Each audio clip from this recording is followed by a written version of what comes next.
La Bible dit que, et partout où l'on ne vous recevra pas, et l'on ne vous écoutera, et l'on n'écoutera pas vos paroles, en sortant de cette maison ou de cette ville, secouez la poussière de vos pieds. La Bible dit que tu ne dois forcer personne à écouter la parole de Dieu. Ne force personne. Si quelqu'un veut écouter, il écoute. Si quelqu'un ne veut pas écouter, il laisse. Est-ce que tu me comprends? Toute personne qui force, n'est-ce pas, a un esprit satanique. Parce que c'est le diable qui force les gens. Est-ce qu'on se comprend? Et ça, c'est l'une des choses, même lorsque je n'étais pas encore à un certain niveau, que mon pasteur m'avait expliqué dès le départ. Il m'avait dit que, Christian, il ne faut jamais forcer quelqu'un. Toute personne qui force est possédée par un démon. Parce que, regardons un peu, Dieu, il est Dieu, non? Dieu est puissant. Il n'envoie pas les anges avec les épées pour nous forcer à accepter Jésus. Si tu veux, tu acceptes Jésus. Si tu veux, tu n'acceptes pas Jésus. Dieu ne peut pas descendre du ciel pour te forcer d'accepter Jésus.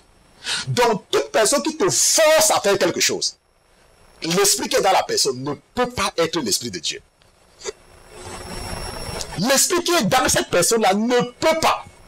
Ne permet pas, n'est-ce pas, à ces esprits de te convaincre que non. Si tu travailles avec quelqu'un qui te force de faire quelque chose, s'il te plaît, l'esprit qui est dans la personne ne peut pas. Si tu es dans une église où on vous force de faire certaines choses, l'esprit là n'est pas.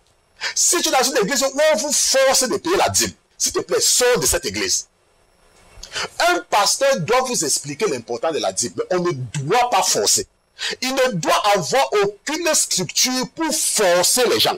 Parce que je sais qu'il y a les églises où, n'est-ce pas, on me dit que ce sont les églises et on s'assure que tous les membres paient la dîme. Quand tu ne payes pas la dîme, on va te dire que, oh, ma soeur, mon frère, tu n'as pas payé la dîme le mois passé, pourquoi? Sors de cette église-là. Dieu n'est pas là-bas.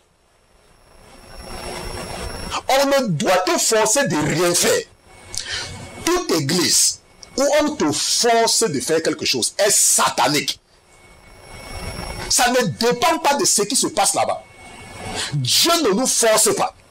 Donc, tu ne dois pas forcer un enfant de Dieu. Lorsque j'ai appris que ça existait, je ne sais pas qui m'avait raconté cela. J'ai même été sidéré.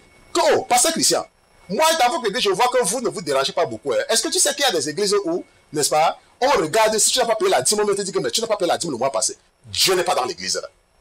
Si tu veux, tu payes ta dîme. Si tu ne veux pas, tu ne payes pas. Si tu veux, tu vas à l'église, tu ne donnes rien. Si tu veux, tu donnes. Tu es libre. Dieu ne force personne. Il n'a jamais forcé personne. Il n'a pas forcé Adam.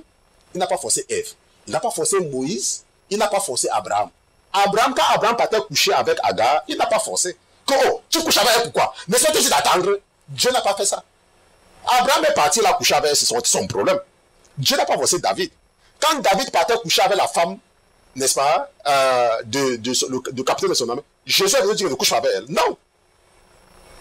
Non. Pourquoi tu forces les gens? Pourquoi tu forces les gens à t'écouter? Pourquoi tu forces les gens à payer la dîme dans ton église? Pourquoi tu forces les gens à donner l'offrande? Pourquoi tu forces les gens à faire ce que tu veux? L'esprit qui est dans toi est satanique.